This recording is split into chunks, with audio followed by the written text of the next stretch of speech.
आज हम लोग नया टॉपिक स्टार्ट कर रहे हैं, साइटोलॉजी। ठीक है, तुम लोगों को सिलेबस में मेनली साइटोलॉजी तो नहीं, साइटोपैथोलॉजी पढ़ना है और ये एक्सप्लोरेटिव साइटोलॉजी। ठीक है ना।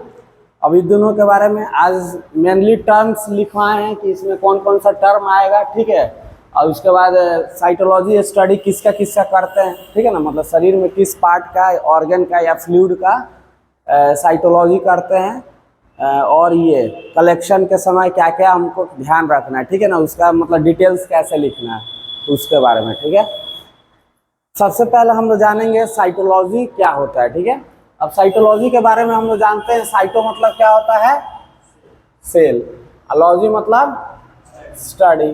ठीक है, तो किसी भी सेल के बारे में, हमारे शरीर में हम लोग जानते हैं कि हमारा बॉडी ब्लॉक क्या है, सेल है। ठीक है, हमारा सेल क्या है, एक बेसिक यूनिट है जो हमारे शरीर को क्या करता है, बनाता है। ठीक है, तो उस सेल के बारे में, ठीक है, उस सेल के बारे में हम लोग स्टडी करेंगे, उसमें डिजीज है कि नहीं, कि मतलब नॉर्मल कंटेंट कैसा है। ठीक है, उसमें कौन कौन सा केमिकल मिल रहा है, उसका फंक्शन क्या है, उसका एनाटॉमी कैसा है, मतलब उसका स्ट्रक्चर कैसा है। ठीक है, तो इसी को बोलते हैं साइटोलॉजी। अगर उसके डिजीज के बारे में पढ़ेंगे तो क्या हो जाएगा, साइटोपैथोलॉजी। ठीक है, तो किस तरह हिस्टोलॉजी पढ़ते थे, तो स्टडी ऑफ टिश्यू। ठीक है, टिश्यू का स्ट्रक्चर कैसा है, उसका फंक्शन क्या है, केमिकल नेचर क्या है, तो उसको बोलते हैं हिस्टोलॉजी। ठीक है, हिस्टोपैथोलॉजी आता था तो स्टडी ऑफ डिजीज टिश्यू। ठीक है, कोई भी टिश्यू में कौन सा बीमारी लगा है उसके बारे में हम लोग क्या करते थे, स्टडी करते थे। सेम ऐसा ही है साइटोलॉजी। तो साइटोलॉजी मतलब क्या हो गया, स्टडी ऑफ सेल। ठीक है, उसका एनाटॉमी क्या है, मतलब उसका स्ट्रक्चर क्या है, उसका फंक्शन क्या है, उसका केमिकल नेचर क्या है, कौन सा केमिकल से मिलकर बना हुआ है। ठीक है ना, उसी को क्या बोलते हैं, साइटोलॉजी। और साइटोपैथोलॉजी नीचे आएगा, तो साइटोपैथो मतलब, साइटो मतलब सेल, पैथो मतलब डिजीज, और लॉजी मतलब स्टडी। किसी भी टिश्यू में कौन सा डिजीज हुआ उसके बारे में स्टडी करेंगे तो क्या हो जाएगा, साइटोपैथोलॉजी। तो देखो सब, अब डिफिनीशन एक बार देख लो। तो साइटोलॉजी क्या हो गया, ब्रांच ऑफ साइंस हो गया which deals with the study of cellular structure. ठीक है, सेल का क्या है, स्ट्रक्चर है, उसका फंक्शन क्या है, तो कौन कौन सा काम करता है, और उसका केमिकल नेचर, कौन सा उसमें केमिकल से मिलकर वो सब बना हुआ है। ठीक है, तो वहीं क्या होता है बताओ, साइटोलॉजी। अब आता है एक सेल बायोलॉजी। ठीक है, मतलब बायोलॉजी में सेल का मतलब क्या होता है, the study of normal cellular anatomy and its function. ठीक है, उसके बाद है साइटोपैथोलॉजी। तो साइटो मतलब क्या बताओ, सेल, पैथो मतलब उसका डिजीज। ठीक है, उसका डिजीज, और लॉजी मतलब स्टडी। ठीक है, तो किसी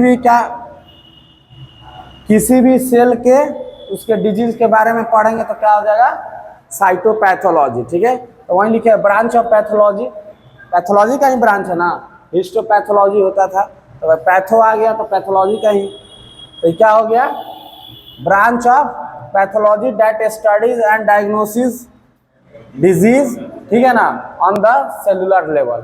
अब हिस्टोपैथोलॉजी में था वो क्या था, ऑन द टिश्यू लेवल था, यहाँ पर क्या हो जाएगा, सेलुलर लेवल हो जाएगा।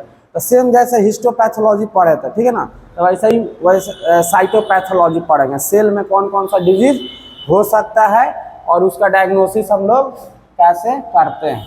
ठीक है, तो वो सब आ जाता है क्या चीज़ में, साइटोपैथोलॉजी में। ठीक है, अब ये जो साइटोपैथोलॉजी है इसका खोज कौन किया था, जॉर्ज निकोल्स पेप्पिनिकोलाई इन 1928। इसी के नाम पर पेप्पिनिकोलाई स्टेन आता है ना, तो वो दिया जाता है। तो पढ़ाएंगे इसके बारे में अंदर चलकर। उसके बाद एक टर्म है तुम लोग को जो पढ़ना है, एक्सफोलिएटिव साइटोलॉजी। क्या है, एक्सफोलिएटिव साइटोलॉजी। एक्सफोलिएटिव मतलब होता है, एक्सफोलिएशन मतलब क्या होता है, झड़ना। क्या होता है, झड़ना। जैसे सूखा पत्ता झड़ता है तो उसको क्या बोलते हैं, एक्सफोलिएट हो रहा है, समझ में आ रहा है। तो वैसा ही क्या होता है कि अब कोई भी हमारा ऑर्गन है, ठीक है, उसमें से क्या होगा, जो टिश्यू होगा वो क्या होगा, शेड करेगा खुद से।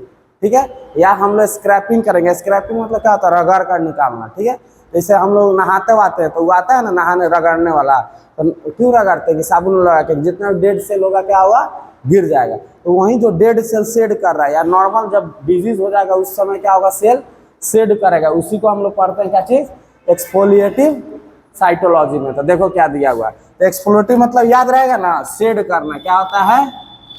शेड करना, ठीक है। शेड मतलब क्या होता है? झड़ना, मतलब वहां से निकलना, ठीक है। तो वही लिखा है कि स्टडी ऑफ सेल, क्या होता है ये? अब साइटोलॉजी है तो क्या हो जाएगा? पहले study of cell that have been shed, क्या हो चुका है? झड़ चुका है और रिमूव्ड, या हम लोग जबरदस्ती उसको स्क्रैप करके क्या किए हैं? निकाले हैं। किसको? सेल को। फ्रॉम द इपिथेलियल सरफेस, हम लोग का कोई भी, अब देखो बाहर वाला जो सरफेस रहता है उसको इपिथेलियल बोलते हैं, तो इपिथेलियल से ही ना शेड करेगा। फ्रॉम द इपिथेलियल सरफेस और other organ helps in the early detection of cancer. और एक्सप्लोरेटिव साइटोलॉजी हम लोग क्यों पढ़ते हैं? क्योंकि ये हमको कैंसर का अर्ली डिटेक्शन करने में मदद करता है, मतलब पता लगाने में, ठीक है ना। जैसे कैंसर हुआ है तो सबसे पहले इसी का साइटोलॉजी क्या करके स्मीयर बना के देखेगा, माइक्रोस्कोपी करेगा, तो ये क्या हो सकता है? कैंसर को हम लोग क्या कर सकते हैं? डिटेक्ट कर सकते हैं। समझ में आया? अब देखो ऊपर से साइटोलॉजी बताएं कि स्टडी ऑफ क्या हो गया? सेल, जिसमें उसका स्ट्रक्चर, फंक्शन और उसका केमिकल नेचर, ठीक है ना, किस सब्सटेंसेस से बना, किस केमिकल से बना, उसके बारे में हम लोग क्या करते हैं? उसका स्टडी करते हैं। फिर आया सेल बायोलॉजी। सेल बायोलॉजी में भी वही है कि नॉर्मल सेलुलर जो भी एक स्ट्रक्चर है उसके एनाटॉमी और फंक्शन सब हम लोग क्या करते हैं? स्टडी करते हैं। फिर आया क्या चीज? साइटोपैथोलॉजी। साइटो मतलब सेल, पैथो मतलब डिजीज, लॉजी मतलब स्टडी। किसी भी सेल में कौन सा बीमारी हुआ है उसको पढ़ना है, स्टडी करना है, या उसको डायग्नोसिस करना है, तो उसी को क्या बोलते हैं? साइटोपैथोलॉजी। ये होता है सेलुलर लेवल पे, हिस्टो रहता तो टिश्यू लेवल पर आता है, ठीक है। और ये साइटोपैथोलॉजी वगैरह के बारे में सबसे पहले जो डिस्कवरी किए, स्टडी किए, वो कौन थे? जॉर्ज निकोल्स पेप्निकोलाई इन 1928, ठीक है ना। इन्हीं के नाम पर पेप्निकोलाई स्टेन सब पढ़ा हुआ है, ठीक है। तो ये आगे चल के जब पढ़ाएंगे स्टेनिंग ऑफ सेल तो इसका नाम बताएंगे, ठीक है। उसके बाद एक टर्म तुम लोग को एक्सफोलेटिव साइटोलॉजी। एक्सफोलेटिव मतलब बताएं कि कहीं से भी सेल, ठीक है, या पत्ता उत्ता भी झड़ता है तो उसी को क्या बोलते हैं? एक्सफोलेट कर रहा है, निकाल रहा है, टूट कर गिर रहा है, ठीक है। तो क्या हो गया? साइटोलॉजी है तो स्टडी ऑफ सेल, जिसमें उसका सेल जो होगा शेड करेगा, ठीक है ना, या रिमूव करेंगे। अब रिमूव तो हम लोग क्या करेंगे? जबरदस्ती करेंगे, स्क्रैपिंग वगैरह करके। एक्सप्लोट मतलब होता है खुद से गिरना। समझ में आ रहा है? तो दोनों में से कोई भी एक होगा तो उसको किस में रख देंगे? एक्सफोलिएटिव साइटोलॉजी में। और वो क्या होगा? Early detection of cancer study करने में पड़ेगा, ठीक है ना। अब मानो कि कोई सेल खराब हो गया, किसी में कैंसर हो गया, तो क्या होगा? खुद से वो तुरंत एजेड हो जाएगा, मतलब वो डेड करेगा, ठीक है ना। और क्या होगा? शेड करेगा, गिरेगा। समझ में आ रहा है? अब ये क्या हो गया? Cytology study can be performed. अब हम लोग साइटोलॉजी अब किस पे पढ़ते हैं? जैसे वहां पर पढ़ाए थे हिस्टोपैथोलॉजी, तो हिस्टोपैथोलॉजी पे क्या करते थे? डिजीज टिश्यू लेते थे, उसको ग्रॉसिंग करके हम लोग क्या करते थे? उसको स्टेनिंग करते थे स्लाइड पर, उसका क्या करते? माइक्रोस्कोपी करते थे। अब ऐसा ही अब साइटोलॉजी स्टडी जो करेंगे वो किस किस स्पेसिमेन पे करेंगे, ठीक है। तो ये सब क्या है बताओ? स्पेसिमेन है। समझ में आ रहा है? कौन कौन से स्पेसिमेन लेंगे, कलेक्शन कहाँ से करेंगे? तो सबसे पहले हम लोग साइटोपैथोलॉजी स्टडी कर सकते हैं अंदर discharge collected from the body.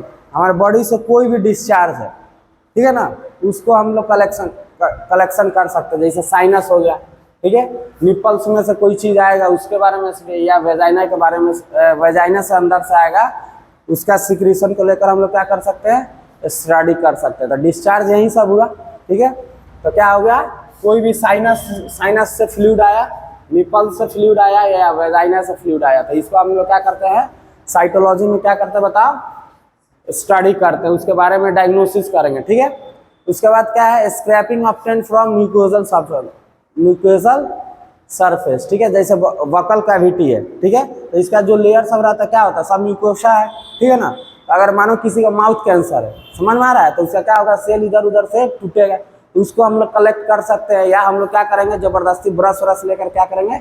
Scrapping करेंगे, समझा। वहां से क्या करेंगे? सेल को जबरदस्ती निकालेंगे, उसके बाद उसका क्या करेंगे? स्लाइड बनाकर स्टडी, स्मीयर बनाकर स्टडी करेंगे, ठीक है। तो वही है स्क्रैपिंग। स्क्रैपिंग मतलब समझ में आया?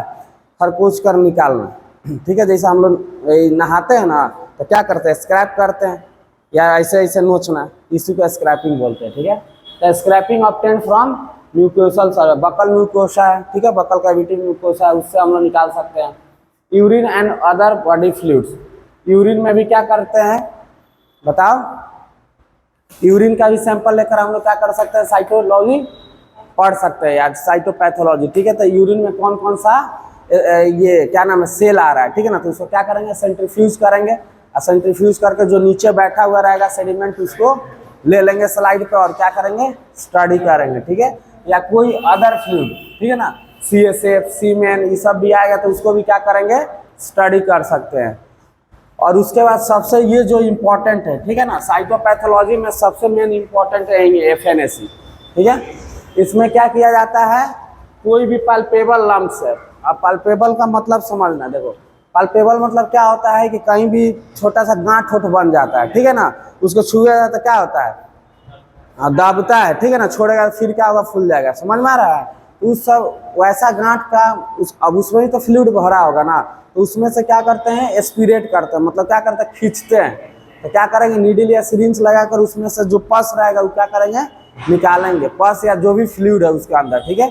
और उसके बाद क्या करेंगे स्लाइड पर रख के उसके स्मीयर बना के स्टडी करेंगे, ठीक है ना। तो वो सब किसके अंतर्गत आता है FNAC, ठीक है। तो इसका नाम है FNAC का क्या होता है बताओ, फाइन नीडल एस्पिरेशन साइटोलॉजी, ये भी क्वेश्चन तुम लोग को पूछता है, ठीक है। फुल फॉर्म कि FNAC का फुल फॉर्म क्या होता है, ठीक है, पिछला साल पूछा हुआ था, ठीक है। तो क्या है फाइन नीडल एस्पिरेशन साइटोलॉजी, समझ में आ रहा है। तो ये क्या होगा जो भी पल्पेबल लम्प्स है, ठीक है, जो क्या हो रहा है हमको फील हो रहा है, ठीक है, कि वहाँ पे कुछ है, तो उसको क्या करेंगे सिरिंज डालकर उसको क्या करेंगे बताओ, उसमें से जो भी फ्लूइड है उसको निकालेंगे, ठीक है, और क्या करेंगे स्लाइड को स्मीयर बनाएंगे उसका और क्या करेंगे उसको स्टडी करेंगे माइक्रोस्कोप पे, ठीक है। तो ये क्या किया जाता है, तो इसको फाइन नीडल के द्वारा निकाला जाता है, कल बताए थे फाइन नीडल के द्वारा एस्पिरेट किया जाता है। एस्पिरेट मतलब क्या होता है खींचना, क्या होता है खींचना, समझ में आ रहा है। तो इसको क्या किया जाएगा खींचा जाता है, तो उसी को बोलते हैं एस्पिरेशन। तो कोई भी चीज को कोई भी फ्लूइड को खींचेंगे तो उसी को बोलते हैं एस्पिरेशन कर एस्पिरेट, समझ में आ रहा है। तो फाइन नीडल से किया जाता है तो इसीलिए फाइन नीडल एस्पिरेशन साइटोलॉजी, समझ में आया। तो ये कल तुम लोग को दिखाए थे, ठीक है ना, आप जिस दिन पढ़ाएंगे उसके बारे में और ज़्यादा इंफॉर्मेशन देंगे। ये समझ में आया कि साइटोलॉजी जो हम लोग पढ़ते हैं या डायग्नोसिस करेंगे तो कौन कौन सा बोलो, कौन कौन सा स्पेसिमेन, ठीक है ना, कलेक्शन कर सकते हैं। तो सबसे पहले क्या है कि जो भी डिस्चार्ज है, ठीक है, साइनस हो गया, साइनस से या वेजाइना से या निपल से, ठीक है, तो उसका फ्लूइड लेकर हम लोग क्या करेंगे स्टडी करेंगे, ठीक है। स्क्रैपिंग करेंगे, कोई भी ऑर्गन है वहाँ का क्या है थोड़ा सा डेड सेल है, ठीक है, तो उसको क्या करेंगे स्क्रैप कर क्या कर सकते हैं इजीली निकाल सकते हैं। या बकल म्यूकोसा उसका भी मानो माउथ उथ वाला, ठीक है, तो उसको भी क्या कर सकते हैं स्क्रैपिंग कर सकते हैं। यूरिन ले सकते हैं या अदर कोई भी body fluids, other body fluids में क्या आ सकता है बताओ, सीमेन CSF, ठीक है ना, तो उस सब को लेकर हम लोग क्या कर सकते हैं हाँ साइटोलॉजी पढ़ सकते हैं, ठीक है ना। Asiatic fluid, peritoneal fluid, pericardial fluid, समझ में आ रहा है। तो डिटेल में पढ़ाएंगे, सबका नाम बताइए। उसके बाद एस्पिरेट्स फ्रॉम पल्पेबल लम्प्स, पल्पेबल मतलब बताएं गांठ जो बन जाता है उसमें से क्या करेंगे नीडल से उसका फ्लूइड को क्या करेंगे एस्पिरेट करेंगे निकालेंगे, ठीक है। और उसके बाद स्मीयर बना के स्टडी करेंगे, तो उसको किसका अंतर्गत रखते हैं FNAC में, समझ में आया।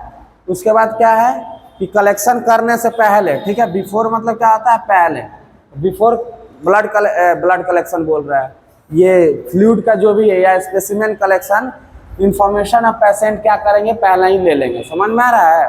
तो हम लोग ब्लड कलेक्शन भी करते हैं तो क्या करते हैं किसी भी पेशेंट का क्या करते हैं इंफॉर्मेशन ले लेते हैं कि तुम्हारा नाम क्या है, एज कितना है, सेक्स कितना है, सेक्स कितना बोलते हैं, सेक्स क्या है मेल या फीमेल, एड्रेस उसका ले लेते हैं, फ़ोन नंबर और कौन सा हॉस्पिटल से रेफ़र हुआ है या कौन सा फिजिशियन रेफ़र किया, ठीक है, उसका नाम लिख देते हैं, समझ में आया। तो सेम जैसे वैसा ही क्या होगा जब साइटोपैथोलॉजी लेंगे, साइटोलॉजी वाला क्या करेंगे सैंपल लेंगे तो उसमें भी क्या करेंगे पेशेंट का नेम एज सेक्स, ठीक है, और कौन सा फिजिशियन से रेफ़र किया गया और एड्रेस क्या करेंगे उसका बताओ ले लेंगे, समझ में आ रहा है। तो इसी को ये क्या होगा कलेक्शन से पहले, ठीक है, ताकि कलेक्शन करे और तुरंत उसको क्या करे, उसी डब्बा में सैंपल रख दे या उसका तुरंत स्लाइड क्या करे बनाकर हम लोग क्या करें, स्टडी कर सके। समझ में आया? तो ये आज इंट्रोडक्शन क्लास था, एक बार और देख लो। साइटोलॉजी में हम लोग मेनली क्या करते हैं, सेल के बारे में स्टडी करते हैं, उसका एनाटॉमी क्या होता है, उसका फंक्शन क्या है, उसका स्ट्रक्चर क्या है, और उसका बताओ केमिकल नेचर क्या है, किस चीज़ से बना हुआ है, कौन कौन सा केमिकल से। उसके बाद आता है साइटोपैथोलॉजी। इसमें क्या होता है कि सेल का जो भी हम लोग स्टडी करते हैं, जो उसको बीमारी मतलब अगर सेल बीमार है, ठीक है ना, डिजीज सेल है, ठीक है, तो उसके बारे में हम लोग क्या करते हैं बताओ, स्टडी करेंगे, तो उसको बोल देंगे साइटोपैथोलॉजी। उसके बारे में स्टडी करेंगे या डायग्नोसिस करेंगे कौन सा डिजीज है, ठीक है। इसको सबसे पहले खोज कौन किया था, जॉर्ज निकोल्स पेपनिकोलाई इन 1928 में। समझ में आया? उसके बाद है एक्सफोलिएटिव साइटोलॉजी। एक्सफोलिएशन मतलब याद रखना, शेड करना। समझ में आ रहा है? खुद व खुद गिरता है, जैसे पत्ता सूख जाता है तो गिरता है ना, तो सेम वैसा ही हमारा सेल टिश्यू भी क्या होता है, मतलब हाँ एजेड हो जाता है तो क्या करता है, वो गिरता है। जैसे बूढ़ा उड़ा आदमी में देखा होगा, स्किन क्या होता है, पूरा रिंकल रिंकल हो जाता है, उन्हें चाहता भी है, ठीक है, तो वहीं क्या होता है, शेड कर रहा है, ठीक है। तो क्या होता है कि स्टडी ऑफ सेल होता है, जिसमें क्या किया जाता है कि जो भी सेल है उसको क्या किया जाता है, शेड और रिमूव कर दिया जाता है, ठीक है, उसके इपिथेलियल सरफेस से। और अर्ली डिटेक्शन ऑफ कैंसर में हम लोग को क्या करता है, ये मदद करता है। मतलब उस टिश्यू या उस सेल को लेकर हम लोग क्या कर सकते हैं, कैंसर को स्टडी कर सकते हैं या डिटेक्ट कर सकते हैं। उसके बाद बताया कौन कौन सा स्पेसिमेन हम लोग कलेक्शन करते हैं, किसमें, साइटोलॉजी में। तो सबसे पहले बताएं कि कोई भी डिस्चार्ज हमारे बॉडी से, ठीक है, चूंकि वो साइनस से आया, वेजाइना से आया, निपल से आया, उसको क्या करेंगे, कलेक्ट करेंगे, ठीक है, स्लाइड से स्मीयर बना के स्टडी कर सकते हैं। दूसरा स्क्रैपिंग फ्रॉम म्यूकोसल सरफेस, जो भी म्यूकोसल सरफेस हमारे शरीर में, ठीक है, बकल म्यूकोसा ये सब क्या कॉमन है, माउथ कैंसर वगैरह, तो उसके लिए क्या करते हैं, स्क्रैपिंग करेंगे, वहाँ से सेल को जबरदस्ती निकालते हैं, तो उसके स्क्रैपिंग बोलते हैं। अब खुद से शेड करेगा तो एक्सप्लोरेटिव साइटोलॉजी, ठीक है। उसके बाद क्या है, यूरिन जो है बताओ, यूरिन या अदर बॉडी फ्लूइड्स भी हम लोग ले सकते हैं, ठीक है, जैसे ascitic fluid, pleural fluid, pericardial fluid, ये सब। उसके बाद है aspirates collected from palpable lumps. बताएं कोई भी गांठ होठ है उसमें क्या क्या करेंगे, फ्लूइड को एस्पिरेट करेंगे, निकालेंगे, उसके बाद क्या करेंगे, उसको स्लाइड पर रखकर उसका क्या करेंगे, स्टडी करेंगे स्मीयर बनाकर। उसके बाद बताएं कि कलेक्शन करने से पहले क्या होता है, पेशेंट का जो भी इंफॉर्मेशन है, नेम, एज, सेक्स, ठीक है, फ़ोन नंबर, उसका एड्रेस और कौन सा हॉस्पिटल या कौन सा फिजिशियन रेफर किया, उसके बारे में हम लोग क्या करेंगे, नोट डाउन कर लेंगे, ठीक है, उसके बाद ही कलेक्शन करेंगे, ठीक है। तो ये सब स्पेसिमेन का नाम है, तो याद रखना, ठीक है, कि साइटोलॉजी में कौन कौन सा स्पेसिमेन ले सकते हैं, ठीक है। चलो।